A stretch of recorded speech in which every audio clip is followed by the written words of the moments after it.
that Larry Hoover should come home. I believe that, as well as a lot of other brothers that are locked up for nonviolent crimes.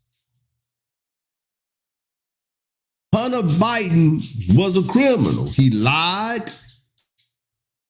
He was in possession of a firearm as a felon.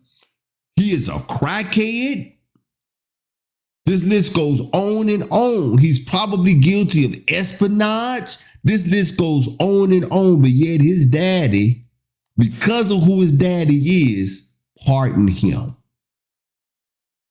So yeah, it sounds good that Donald Trump commutes the sentence of Larry Hoover. That sounds good.